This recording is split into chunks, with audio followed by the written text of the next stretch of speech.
एक शख्स 2008 में स्कूटर से दस्तक देता है और देखते देखते में बड़हरिया का चहेता बन जाता है। एक शख्स 2008 में दस्तक देता है और देखते देखते में बड़हरिया का दुलरुआ बन जाता है। एक शख्स 2008 में दस्तक देता है और देखते देखते में स्कूटर से लेकर इनोवा तक की सफ़र तय कर लेता है। एक शख्स 2008 में दस्तक देता है और बड़हरिया के सबसे बड़े डॉक्टरों में अपना नाम दर्ज करा देता है। एक शख्स 2008 में दस्तक देता है और बड़हरिया विधानसभा का नेतृत्व करने का सपना देख लेता है। हम व्यक्ति विशेष कार्यक्रम में आज हम बात करेंगे, पहला एपिसोड होगा मेरा डॉक्टर अशरफ अली के साथ। इन्होंने जब 2008 में दस्तक दिए थे, एक स्कूटर और अपने फैमिली के साथ यहाँ पर दस्तक दिए थे और देखते देखते में इन्होंने बड़हरिया के सबसे बड़े हॉस्पिटल में तब्दील कर दिया अपना हॉस्पिटल। और देखा जाए तो गरीब हॉस्पिटल, क्योंकि बड़हरिया के सबसे बड़े हॉस्पिटलों में इसका नाम गिना जाता है। स्कूटर से आए थे और आज इनोवा तक की सफ़र हम इनके जानेंगे, अपनी ज़िंदगी में कितना सफ़र तय किए इन्होंने। हम ये भी जानेंगे इनका स्कूलिंग पढ़ाई कहाँ से हुआ है और कितना पढ़ाई के साथ इनका दिक्कतों का सामना करना पड़ा है। आज हम बात करेंगे व्यक्ति विशेष कार्यक्रम में डॉक्टर अशरफ अली से, जो कि सारे लोग जानना चाहेंगे आखिर एक शख्स 2008 में जब स्कूटर से आता है और किराए के रूम पर रहता है और 12-14 साल के अंदर में ही एक बड़ा हॉस्पिटल का निर्माण कर देता है और उस बड़ा हॉस्पिटल का संस्थापक डॉक्टर अशरफ अली कैसे बन जाता है और बड़हरिया विधानसभा के नेतृत्व करने का सपना भी देख लेता है। आइए आज हम बात करते हैं, ले चलते हैं आज अशरफ अली से। आज इनकी ज़िंदगी पे आज हम प्रकाश डालेंगे। पहला एपिसोड में हम इनसे जानेंगे 2008 में बड़हरिया में आए और इनका सफ़र कहाँ तक रहा अब तक में। चलिए अशरफ जी, आपका स्वागत है मेरे चैनल में।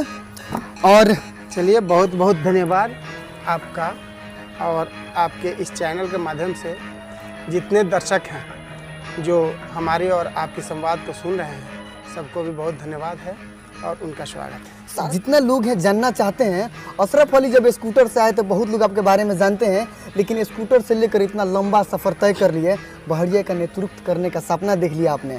लेकिन 2008 में जब आए थे, उस वक्त की कहानी बड़हरिया की क्या थी, अपनी ज़ुबानी बताए दर्शक को। देखिए, ये जो बात आप कहते हैं कि हम पहले स्कूटर से आए थे, ये बिल्कुल सत्य है। ये हर एक इंसान के ज़िंदगी में लगा हुआ है। कोई भी इंसान जब इस दुनिया में अपने आप को पैदा लेता है तो वो अपने कदमों से नहीं चल पाता है, अपने हाथों से नहीं कुछ कर पाता है। वो माँ के हाथों कदमों अपना लालन पालन करवाता है और वो अपनी ज़िंदगी को आगे तरफ बढ़ाता है। हर एक इंसान के साथ ये लगा हुआ है। हर एक आदमी एक दिन पैदल चलता है, साइकिल पे जाता है, मोटरसाइकिल पे जाता है, फिर स्कूटर पे जाता है और 4 व्हीलर पे जाता है। मैं भी यहाँ बड़हरिया में जब आया तो उस समय मेरे पास कुछ नहीं था। हम खाली हाथ आए थे, सिर्फ अपना शरीर लेकर के आए थे। हम यहाँ पे अपना प्रैक्टिस चालू किए, अपनी डॉक्टरी शुरू किए और सबसे पहले तो मैं अपना क्लिनिक खोला। 2 फरवरी 2008 को हमने अपना क्लिनिक चालू किया और 20 अप्रैल 2008 को मैं बड़हरिया प्राथमिक स्वास्थ्य केंद्र में नौकरी बजाबते कॉन्ट्रैक्ट नौकरी पे ज्वाइन किया। उसके बाद से हमारी ज़िंदगी का सफ़र चालू हुआ। क्योंकि हम एक पेशे से डॉक्टर थे तो हमारा टोटल रहना सहना, काम करना या जो कुछ भी करना, सोना जगना, हर एक चीज़ मेरी डॉक्टरी में था। हम एक चिकित्सक के रूप में लोगों का सेवा किया करते थे। बड़हरिया प्राथमिक स्वास्थ्य केंद्र में एक चिकित्सा पदाधिकारी के रूप में सेवा किया करते थे। प्राइवेट प्रैक्टिस भी उतना ही दिलो जान से और बहुत ही ईमानदारी से किया करते थे। शायद हमारी ईमानदारी रही है या हमारा यहाँ का मेहनत और परिश्रम रहा है, जो मैंने यहाँ पे परिश्रम किया और मैंने जो ईमानदारी रखा, वो हमारा ईमानदारी और परिश्रम बड़हरिया की जनता या और दूर दराज की भी जो भी जनता है उसको पसंद आया। सब लोगों को मैं पसंद आया, हमारा इलाज पसंद आया, सब कुछ अच्छा रहा। हमारा विचार व्यवहार, लोगों के बीच में रहना, रहन सहन, ये सब कुछ पसंद आया। लोगों ने मुझे एक्सेप्ट किया। लेकिन सब एक्सेप्ट किया, एक्सेप्टेंसी की बदौलत ये सब कुछ है। बड़हरिया में जब आपने सरकारी हॉस्पिटल ज्वाइन किया था, आपका पहला जॉब था या कहीं और भी इसके पहले थे? देखिए, मैं बोल रहा हूँ कि मैं गया अनुग्रह मेडिकल कॉलेज से MBBS किया हूँ और वहाँ से मैं 15 जनवरी को सीधे बड़हरिया आया। 15 जनवरी को रात में हम लोग चले थे शाम को और 16 जनवरी को लगभग 2:30-3 बजे, बहुत कुहासा था, यहाँ पहुँचे थे। तो डायरेक्ट मेडिकल कॉलेज से मैं सीधे बड़हरिया आया मैं कहीं दूसरे जगह बीच में गया ही नहीं, सीधे बढ़हरिया आया और यहाँ पे मैं अपने काम को शुरू किया, जो मेरा काम था, कर्म था। अल्लाह ने जो मुझे इल्म दिया था, उस इल्म के बदौलत मैं यहाँ के लोगों के बीच में अपना कदम रखा। पहला प्रैक्टिस आप कौन सा जगह पे किए थे? सबसे पहले मैं प्रैक्टिस यहाँ बड़ी मस्जिद है उसी के बगल में शुरू किया, चूँकि वहाँ जगह कोताही का था, अंदर में था, उसी के बगल में एक मुस्लिम होटल था, तो वहाँ पे नहीं चल पाया, थोड़ा जगह अच्छा नहीं था। फिर उसके बाद मैं यहाँ गंडक के कॉलोनी के सामने एक वर्मा भवन में आया, वर्मा यादव का मकान है, उसमें मैंने प्रैक्टिस शुरू किया और वहाँ से हम करीब 12 साल तक मैंने वहाँ पर प्रैक्टिस किया और तब वहाँ के प्रैक्टिस के बाद अपना हॉस्पिटल, अपना घर बना करके मैं अपने घर में शिफ्ट किया। तरवारा रोड में सर जब आप आए तो कितना साल लग गया आपको पहचान देने में, क्योंकि मैं अशरफ अली हूँ, और आपके क्लिनिक जमने में? देखिए कितना साल नहीं लगा, मैं आपको एक बात बता दूं, मैं जिस दिन से बढ़हरिया में कदम रखा उस दिन से मैंने अपना पहचान देना शुरू कर दिया और उसी दिन से लोग हमको पहचानने लगे। एक दिन में किसी को पहचान नहीं दिया जा सकता है और आज तक मुझे लोग पहचान ही रहे हैं। आज तक मैं लोगों को अपना पहचान दे रहा हूँ और आज तक लोगों को मैं पहचान रहा हूँ। ये पहचान देना लेना कुछ नहीं है, एक दूसरे से संबंध बनाना है। हमारे साथ, हमारे आंखों के सामने रोज़ हज़ारों लोग आते जाते हैं, लेकिन हमारे अपने कौन हैं जिससे हमारी पहचान है? आंखें सबको देखती हैं, लेकिन रीड उसी को करती हैं जिससे मेरी पहचान होती है। तो ये सभी लोग मेरे अपने हैं और इन अपनों के बीच में मैं अभी ज़िंदगी गुजार रहा हूँ। अब मैं बढ़हरिया का बाशिंदा बन चुका हूँ, बढ़हरिया के लोगों के बीच रहने वाला हो गया हूँ। अब मुझे मरने के बाद यहीं रहना है, हमारा मट्टी मजल यहीं होगा। इसीलिए ये पहचान उसी दिन से शुरू हुआ और हमारी उम्मीद है कि जितने लोग हैं सब लोग मुझे मरने के दिन तक पहचानेंगे और हमारे प्यार को बढ़ाते चलेंगे। यानी बढ़हरिया जन्मभूमि मानिए या कर्म भूमि मानिए? बढ़हरिया मेरी जन्मभूमि नहीं है, मेरा जन्मभूमि तो अलग है, लेकिन बढ़हरिया कर्म भूमि है और बढ़हरिया ही मेरा मरण भूमि होगा।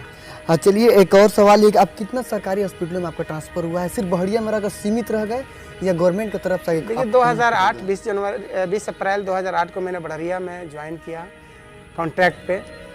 चूँकि मैं कुछ ट्रेनिंग वगैरह ले लिया तो हमें काम करने की एबिलिटी बढ़ गई, ऑपरेशन करने के लिए या बहुत सारा चीज़ के लिए, तो हमको सब डिविजनल हॉस्पिटल या सदर हॉस्पिटल जाना पड़ा।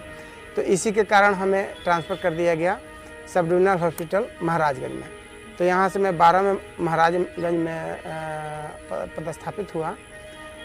12 में, हाँ, और नहीं 12 में नहीं 15 में, 2015 को, और वहाँ पर 1 साल मैंने ड्यूटी किया। उसके बाद से हमारा रेगुलर की नौकरी हो गया, तो मैं वहाँ का जॉब ज्वाइन किया। फिर रेगुलर की नौकरी में गोपालगंज ज़िले के माजागढ़ हॉस्पिटल में ज्वाइन किया। वहाँ पर भी मैं साल भर तक नौकरी किया, चूँकि वहाँ प्रभार सिर्फ हमको मिल गई, वहाँ का प्रभारी हो गया। बोझ बढ़ जाने की वजह से नहीं कर पा रहा था क्लिनिक और हॉस्पिटल, तो ईमानदारी पूर्वक मैं नौकरी से रिज़ाइन कर दिया। फिर दोबारा मैं कॉन्ट्रैक्ट पे बढ़हरिया हॉस्पिटल में ज्वाइन किया और दोबारा ज्वाइन करने के बाद फिर मैं नौकरी किया लगभग 2.5-3 साल तक। तब तक वही चुनाव लड़ने की बात आ गई, तो चुनाव लड़ने के मकसद से मुझे फिर नौकरी से रिज़ाइन करना पड़ा। तो इधर आपको 12 अक्टूबर को मैं नौकरी से रिज़ाइन कर दिया। फिर रिज़ाइन करके मैं चुनाव लड़ा। मतलब आपने 3 सरकारी अस्पताल में सेवा की है आपने? जी 3? जी। महाराजगंज और माजागढ़ और बढ़हरिया। हाँ। अभी आप जॉब में नहीं हैं? अभी तो रिजिग्नेशन में हूँ। रिजिग्नेशन में हैं जी। एक और सवाल ये रहेगा कि जब आप बढ़हरिया में आए थे तो उस वक्त कितना मेहनत करना पड़ा था आपको? संक्षिप्त में थोड़ा सा प्रकाश डाल दीजिए, क्योंकि स्कूटर से घूम रहे थे आप और एक किराए के रेंट पर रहते थे आप, लेकिन ज़िंदगी उस वक्त समझ में आया था? देखिए ज़िंदगी तो मैं जब से होश संभाला हूँ तब से समझ ही रहा हूँ और मुझे उम्मीद है कि हर एक इंसान को समझना चाहिए, सब लोगों को समझना चाहिए। और समझने के लिए आज भी मेरा समझ पूरा नहीं हुआ है, मैं मरते वक्त तक समझने की कोशिश करूँगा ज़िंदगी को और ज़िंदगी से कुछ नया और अच्छा करने की कोशिश करूँगा। मैं यही उम्मीद करता हूँ कि सब लोग हर एक पल हर दिन अपने ज़िंदगी को समझें। और ज़िंदगी में समझ की सबसे बड़ी बात यही है कि मैं जिस दिन कदम रखा उस दिन मुझे बहुत मशक्क़त करना पड़ा, कड़ी परिश्रम करना पड़ा। उस दिन कड़ी परिश्रम कर रहा था अपनी कामयाबी के लिए और आज कड़ी परिश्रम कर रहा हूँ, आज कड़ा मेहनत कर रहा हूँ कि मैं अब जिस मुआशरे और माहौल में रहता हूँ इस मुआशरे को कैसे अच्छा किया जाए और इस माहौल को कैसे अच्छा किया जाए, इसकी कामयाबी के लिए। फर्स्ट एपिसोड में हम डॉक्टर अशरफ अली से जाने, लेकिन अभी तो कहानी बाकी है। आखिर इनका जन्मभूमि कौन सा है, इनका जन्म कब हुआ, आखिर ये कितने भाई हैं, भाइयों में से क्या यही एक जॉब करते हैं, ये अभी बाकी है। बढ़हरिया में इनका कोचिंग भी काफ़ी जोरों से चला था, कहानी बाकी है अभी।